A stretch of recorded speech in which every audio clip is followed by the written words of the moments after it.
یکی از اون دریبل‌های خفن فوتبال که خیلی کاربردی و شما رو تبدیل میکنه به یه بازیکن خاص و هر بازیکنی بتونه این دریبلو بزنه کابوس همیشه مدافعا میشه و هیچ مدافعی دوست نداره جلوی این بازیکن بازی بکنه. این دریبل خاص دریبل پا عوض کردن یا استپ اووره که تو این ویدیو فرمای اصلی این دریبل قرار آموزش بدیم و یک سری تمرین تخصصی هم بهتون بدیم که بتونید تو شرایط بازی از این دریبل استفاده کنید.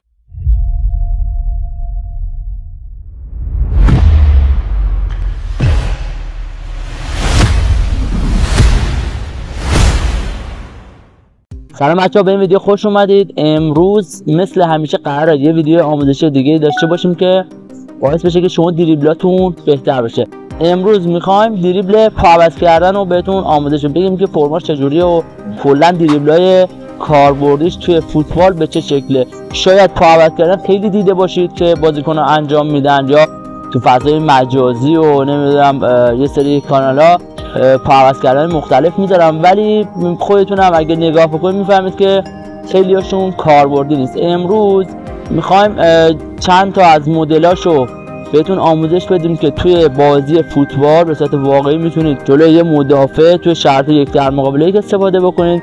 یه سری تمرینات هم بهتون میدم که خیلی راحت میتونید با این تمرینات دیگه پا عوض کردنتون عالی بشه و بتونید توی فرم خیلی عالی و درجه یک بتونید پا عوض بکنید و مدافع رو دریبل بزنید. قبل از اینکه بخوام این دریبلا رو بهتون آموزش بدم، شما باید پا عوض کردن رو بلد باشید، بدونید که نحوه پا عوض کردن به صورت درست چجوریه. پس بریم ببینیم اشتباهات رایج توی پا عوض کردن چیه و نحوه صحیح پا عوض کردن رو یه بار با هم دیگه مرور کنید تا مثل این بازیکن موقع بازی اینجوری پا عوض نکنید که هم آبروی خودتون بره و هم توپو از دست بدید. اشتباه اول که خیلی رایجه اینه که بازیکن‌ها به جای اینکه پاشون رو دور توپ بچرخونن میارن بالای توپ یه چرخش انجام میدن که کاملا اشتباهه، ولی در اصل باید شما به این صورت پاتون دور توپ اینجوری بچرخه و از توپ محافظت کنید. اشتباه دوم توی این دریبل اینه که حالت بدن توی این دریبل به صورت صافه و خشک و انعطاف خاصی نداره که کاملا اینجا مدافع میفهمه که شما میخواید چی کار بکنید، ولی تو حالت اصلی و درستش اینه که شما باید بدنتون رو خم کنید یکی هم و پا عوض کنید دقیقا به این صورتی که میبینید. حالا که نحوه صحیح پا عوض کردن یاد گرفتیم، بریم سراغ اولین مدل این دریبل. این مدل دریبل خیلی کاربردی و ساده است و خیلی رایجه، اکثر بازیکن‌ها از این دریبل استفاده میکنن. نحوه اجرای این دریبل خیلی ساده است، 2 مرحله است. به این شکل اگه یاد بگیرید کاملا متوجه میشید.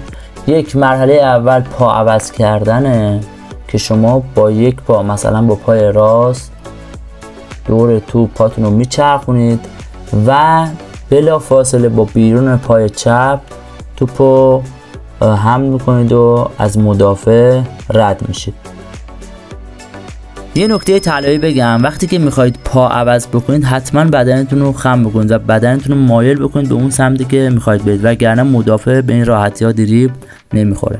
برای اینکه توی این دریبل ماهر بشید میتونید از این تمرین خیلی ساده استفاده بکنید. این تمرین قبلا هم توی آموزش دریبل کاربردی دیگه‌ای که داشتیم بهتون گفتم حتما انجامش بدید تا توی این دریبل مهارت کسب بکنید و خیلی راحت بتونید توی بازی این دریبل رو انجام بدید. بعضی مواقع هم یه مدافع چغر جلوتونه و شما میخواید یه پا عوض بکنید و ازش رد بشید ولی اجازه نمیده. توی این مرحله میاد از این مدل دوم پا عوض کردن استفاده میکنید. این مدل دریبل هم دقیقا مثل نوع اول، فقط با این تفاوت که شما برای پا عوض کردن از چند تا پا عوض کردن استفاده میکنید تا مدافع اشتباه بکنه و ازش بتونید رد بشید.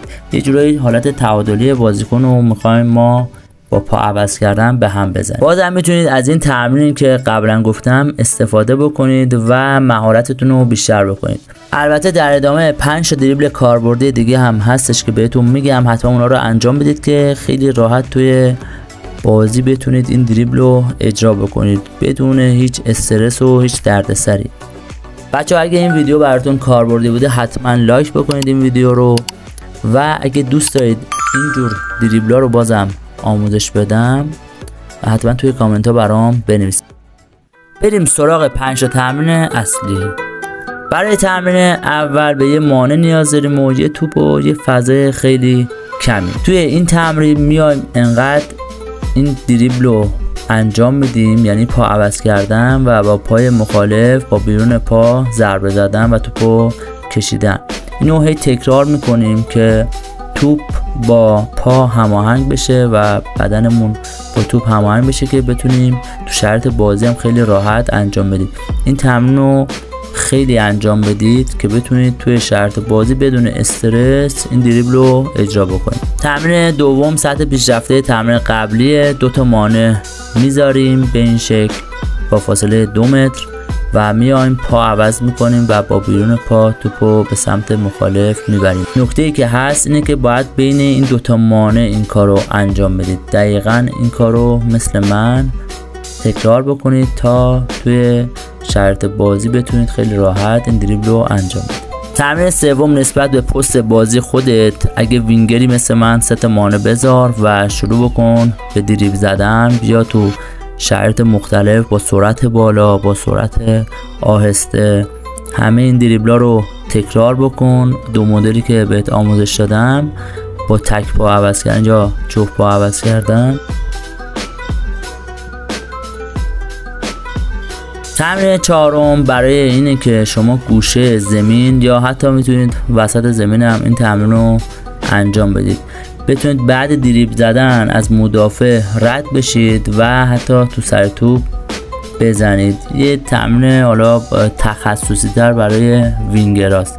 3 تا مانع به این شکل میذارید و مانع 4 رو با فاصله 10 متری از این مانع ها به این شکل میذارید و تمرین رو به این صورتی که الان براتون نشون میدم انجام میدید. میاد یه دریبل انجام میدید و از مانع ها رد میشید تو سر توپ زدن و حالت ارسال رو به خودتون میگیرید به این صورتی که میبینید. حالا تو سر توپ زدناتون رو میتونید توی فرمای مختلف انجام بدید. بچه‌ها اگه دقت بکنید این فرم چقدر توی شرایط بازی اتفاق میفته. اکثر بازیکن‌های حرفه‌ای دقیقاً همین فرم رو تو شرایط بازی هم استفاده میکنن. تمرین شماره 5 هم مهاجمی میتونن استفاده بکنن، هم وینگرها هم هافک‌های وسط. به این صورت مثل من توی دروازه علامتی رو میزنید با مانع که ضربتون باید بره به سمت گوشه دروازه و 3 تا مانع به این صورت میذارید با فاصله 3 الی 4 قدم از هم دیگه میذارید این مانع ها رو و تمرین رو به این صورتی که حالا در ادامه میبینید اجراش میکنید. این تمرین برای شرایطیه که 1 الی 2 تا مدافع جلوتونه و شما میخواید با پا عوض کردن ازشون عبور بکنید و ضربه بزنید به سمت دروازه. به این صورتی میبینید اول میایم روی مانع اول با بیرون پا از مانع رد میشیم، مانع دوم پا عوض کردن و رو مانع سوم ضربه به سمت چارچوب.